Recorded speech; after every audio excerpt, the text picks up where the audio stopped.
지금 일본이 발칵 뒤집혔습니다. 일본 외무성 국제교육국의 담당자가 일본 명문고 학생들에게 잘못된 역사를 보여주고 가르쳤다는 이유로 논란이 일고 있는데요. 과연 그녀는 학생들에게 무엇을 보여주었고 어떤 이야기를 들려줬기에 일본 사회가 이렇게 들끓는 걸까요? 지금부터 그 충격적인 진실을 함께 따라가 보겠습니다. 그 전에 잠깐 1초밖에 걸리지 않는 구독과 좋아요 버튼을 꾹 눌러주세요. 더 감동적인 영상을 만드는데 큰 힘이 됩니다. 그럼 시작하겠습니다. 안녕하세요. 저는 이토 사야카입니다. 일본 외무성 국제교육국에서 근무하는 30대 중반 관료죠. 동경대에서 국제정치학을 공부했고 과거 서울대 교환학생 경험도 있습니다. 그날도 평소와 다름없이 서류 더미에 파묻혀 있었어요. 차가운 사무실 공기, 끝없는 회의록, 그리고 긴장감이 감도는 복도. 이것이 외무성의 일상입니다. 그때 상사가 제 책상으로 다가왔습니다. 이토 씨, 중요한 프로젝트를 맡기고 싶은데 한일 갈등 완화를 위한 청소년 역사 탐방단이야. 자네가 교육 담당관으로 가주었으면 하네. 순간 긴장했죠. 한국과 일본 그 사이에 놓인 역사의 무게는 너무나 무거웠으니까요. 중요한 업무인데 제가 맡아도 될까요? 조심스레 물었습니다.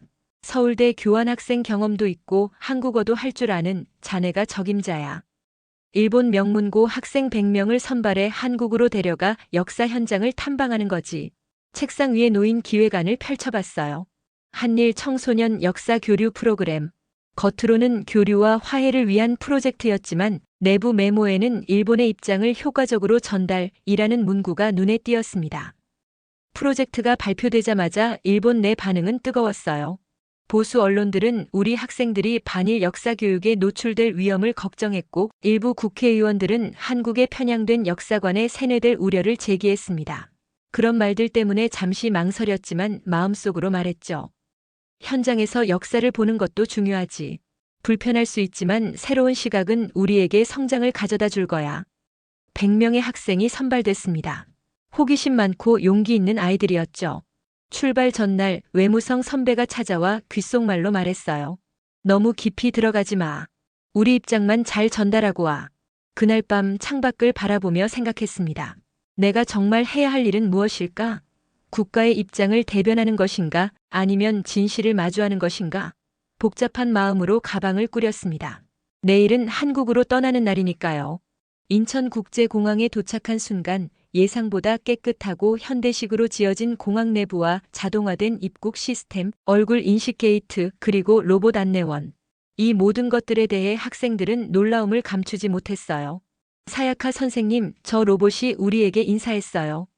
마사키가 흥분해서 외쳤습니다. 다른 학생들도 휴대폰을 꺼내 로봇과 사진을 찍기 시작했죠.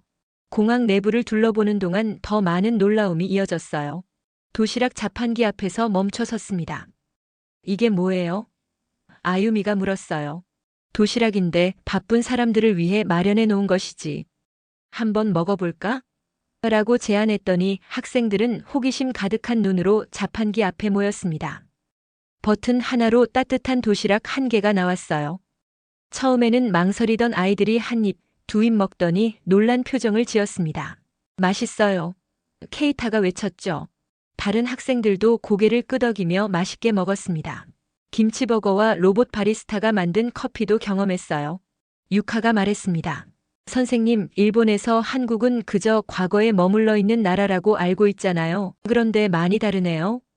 그 말에 저는 할 말이 없었습니다.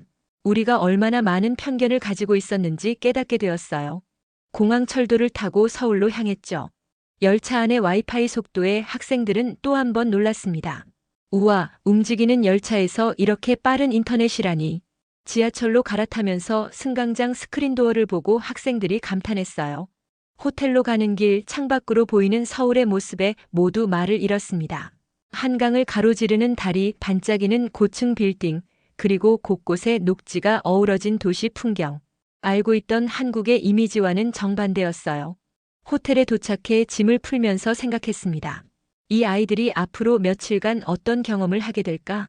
그리고 나 자신은 어떤 변화를 겪게 될까?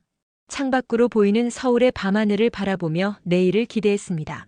다음 날 아침 우리는 인사동 골목길로 향했습니다. 전통과 현대가 공존하는 거리를 걸으며 학생들의 눈이 반짝였어요.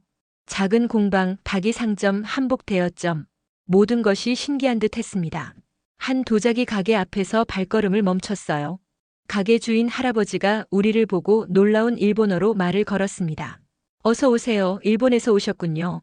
도쿄인가요? 네, 맞습니다. 일본어를 어떻게 이렇게 잘하세요? 놀라서 물었죠. 젊었을 때 일본에서 3년간 도예를 배웠어요. 할아버지는 미소 지으며 학생들에게 작은 도자기 핀을 선물했어요. 시오리가 작은 목소리로 물었습니다. 한국과 일본 사이에 안 좋은 역사가 있는데 저희에게 이렇게 친절하신가요? 할아버지는 잠시 침묵하더니 조용히 말했습니다. 역사는 분명 아픈 진실이지만 그걸 모두에게 돌릴 수는 없지요.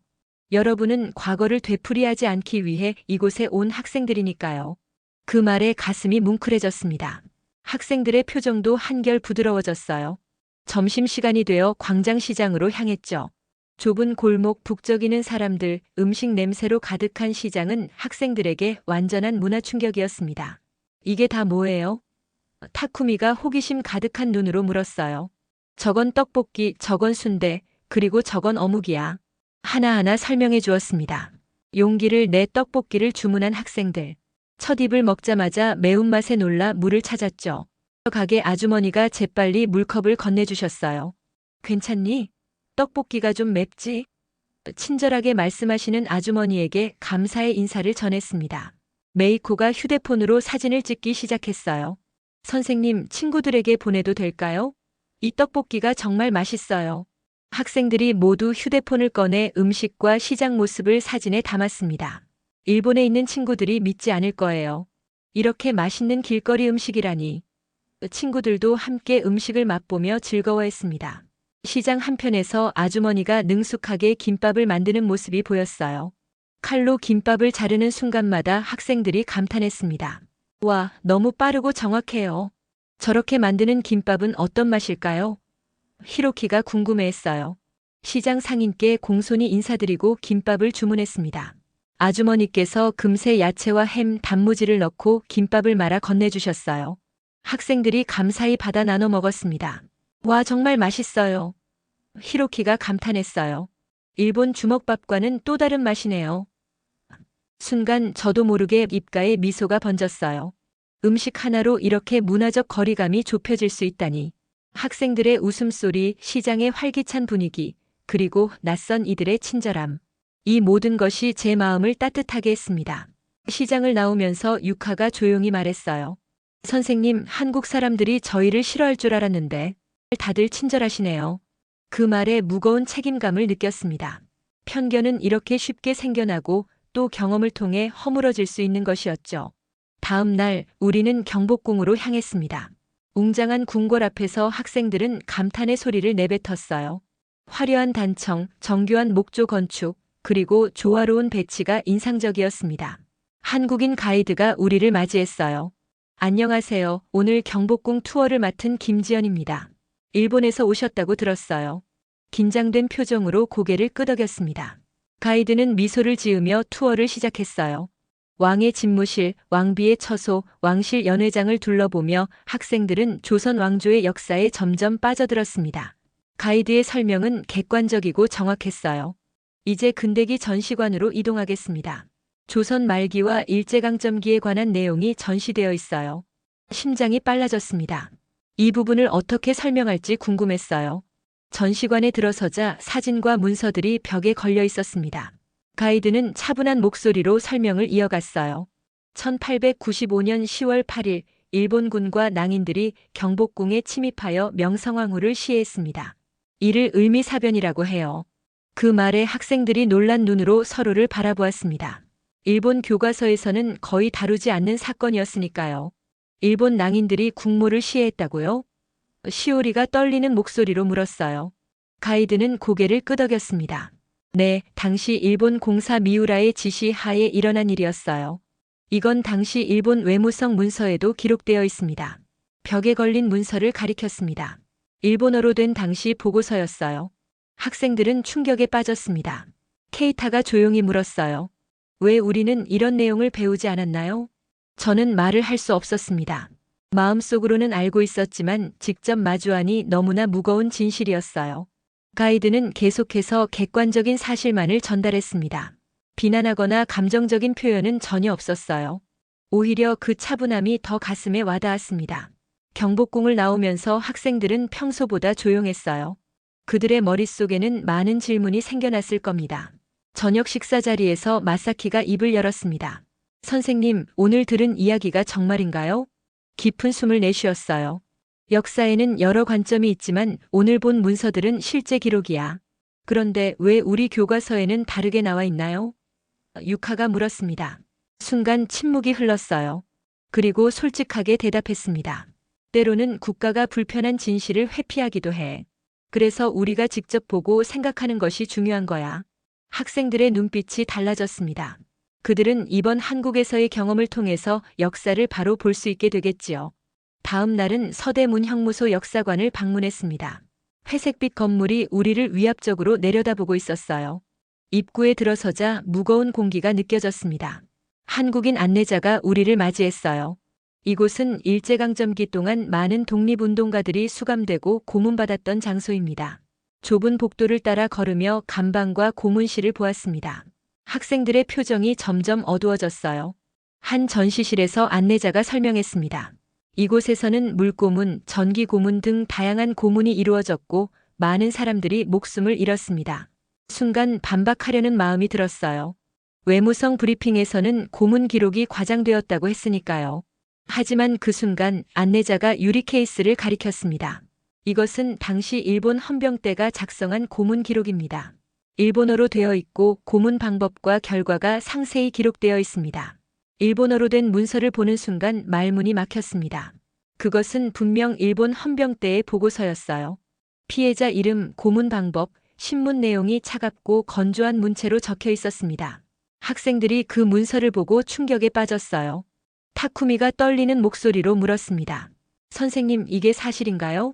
저는 그 순간 침묵할 수밖에 없었습니다. 그것은 부정할 수 없는 증거였으니까요. 다음 전시실에서는 독립운동가 유관순의 이야기가 소개되었습니다. 17살의 소녀가 독립운동에 참여하고 감옥에서 고문받다 숨졌다는 이야기에 메이코와 시오리의 눈에서 눈물이 흘렀어요. 저와 같은 나이였네요. 메이코가 속삭였습니다. 또 다른 전시실에서는 위안부 피해자들의 증언이 재생되고 있었어요. 학생들은 소리 없이 그 증언을 들었습니다. 갑자기 히로키가 물었어요. 왜 우리 교과서에는 이런 내용이 없나요? 왜 학교에서는 알려주지 않았나요? 그 질문에도 저는 답할 수 없었습니다.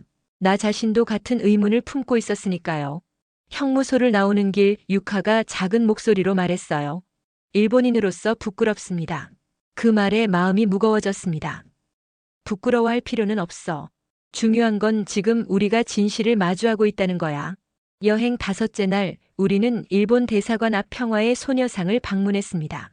작은 동상이 의자에 앉아 있었어요. 소녀의 눈빛은 슬픔과 동시에 강인함을 담고 있었습니다.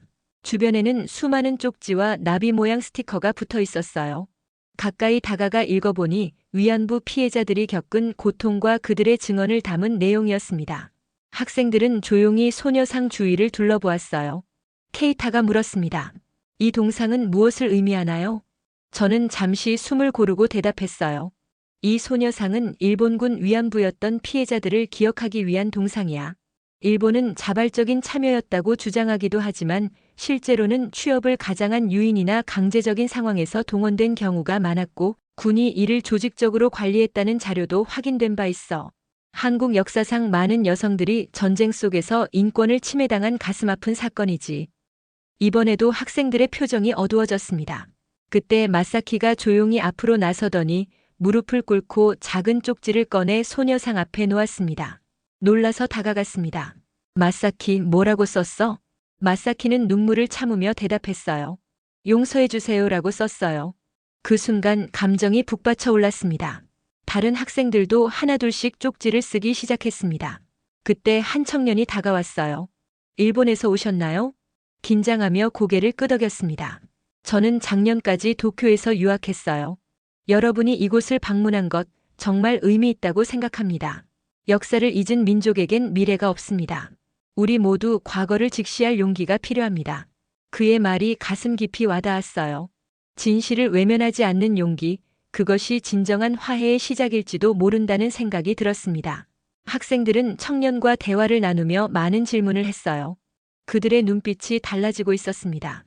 호기심과 성찰, 그리고 진정한 이해가 싹트고 있었어요. 소녀상을 떠나기 전 우리 모두는 함께 묵념했습니다. 그 짧은 침묵 속에 많은 감정이 담겨 있었어요. 한 어린 학생의 용기 있는 행동이 일으킨 파장은 생각보다 컸습니다.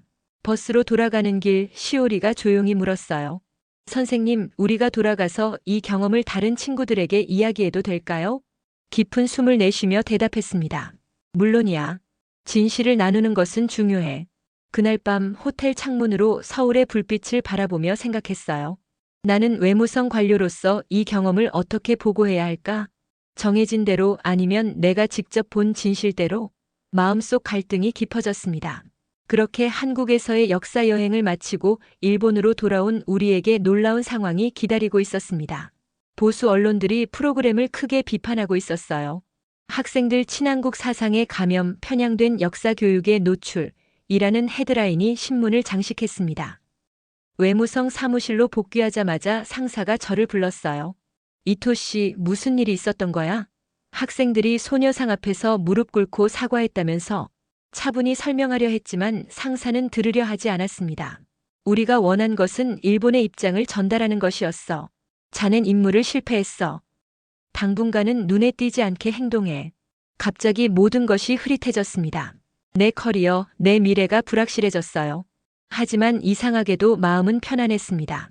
진실을 본 자로서의 무게를 느꼈지만 동시에 자유로워진 느낌도 들었어요.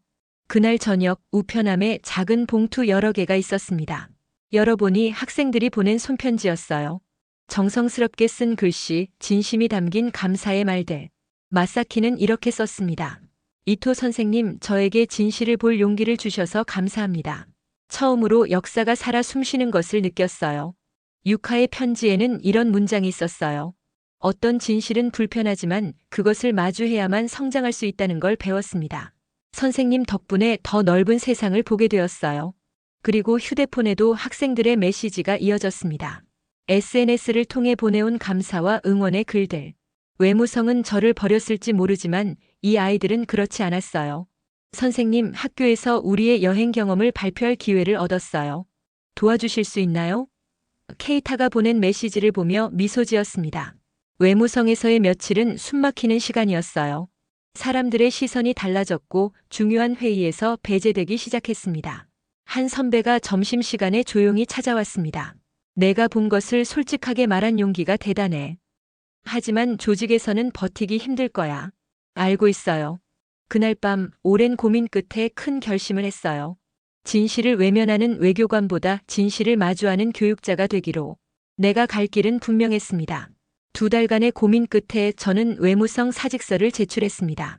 동료들은 충격에 빠졌고 상사는 경력 자살이라며 만류했죠. 그러나 제 마음은 확고했어요. 진실을 외면하며 살 수는 없었으니까요. 사직 기사가 신문에 실렸습니다. 친한파 외교관 결국 퇴직이라는 제목과 함께요. 그날 밤 예상치 못한 전화가 왔어요. 이토 사야카 씨입니까? 낯선 목소리였습니다. 네, 그런데 누구시죠? 저는 NHK 다큐멘터리 제작자 다나카입니다. 한국 여행에 관한 다큐멘터리를 만들고 싶습니다. 왜 하필 저인가요? 용기 있는 선택이 필요한 시대입니다. 사야카 씨의 경험은 많은 일본인들에게 새로운 시각을 줄 수 있을 거예요. 그 제안을 시작으로 예상치 못한 일들이 펼쳐졌습니다. 다큐멘터리는 논란 속에 방영되었고 찬반 의견이 뜨겁게 대립했어요. 하지만 놀랍게도 많은 젊은이들이 호응했습니다. 진실을 알고 싶다는 메시지가 쏟아졌어요. 그래서 시작한 것이 한일 역사 네트워크였습니다. 처음에는 작은 SNS 계정에 불과했죠. 첫 게시물을 올린 날 극우단체의 항해 전화가 빗발쳤어요. 매국노, 일본의 수치, 심지어 협박까지 받았습니다. 밤에는 아파트 문 앞에 위협적인 쪽지가 붙기도 했어요. 불안한 나날이 계속되던 중 한 통의 이메일이 도착했습니다. 서울대학교에서 열리는 동아시아 평화 교육 심포지엄에서 기조연설을 해달라는 요청이 온 거예요. 연단에 섰을 때 객석에는 믿기 힘든 얼굴들이 보였습니다. 제가 인솔했던 학생들 그리고 외무성 전 상사까지. 연설이 끝난 후 전 상사가 다가왔어요. 질책을 예상했지만 뜻밖의 말이 돌아왔습니다. 자네가 옳았어. 나도 이제 알겠네. 외무성에서도 변화의 바람이 불고 있어. 돌아올 생각 없나? 저는 고개를 저었습니다. 제 자리는 이제 여기입니다. 일본으로 돌아온 후 일본 교육부에서 공식적으로 연락이 왔어요. 역사교과서 개선위원회의 자문 요청이었습니다. 손이 떨렸어요. 이것은 단순한 초대가 아닌 수십 년간 왜곡되어 온 역사를 바로잡을 기회였습니다. 창밖으로 보이는 도쿄의 밤하늘을 바라보며 깊이 숨을 내쉬었습니다. 책상 위에 놓인 사진을 바라봤습니다. 한국에서 학생들과 찍은 사진이에요. 그들의 밝은 눈빛 속에는 미래가 담겨 있었습니다. 우리는 역사를 바꿀 수 없어요. 하지만 왜곡된 역사를 가르치는 방식은 바꿀 수 있습니다. 언젠가 일본의 교과서가 진실된 역사를 담게 되기를 희망하며 제가 그 일에 함께 동참할 수 있게 되었다는 사실에 자부심을 느꼈습니다. 진실은 결코 땅에 묻히지 않으며 이제 더 큰 변화를 향해 나아가고 있습니다. 오늘 영상 어떠셨나요? 영상이 마음에 드셨다면 댓글로 응원해주세요. 구독과 좋아요, 알림 설정까지 해주시면 보다 빠르게 다음 영상을 만나실 수 있습니다. 오늘도 영상 시청해주셔서 감사합니다.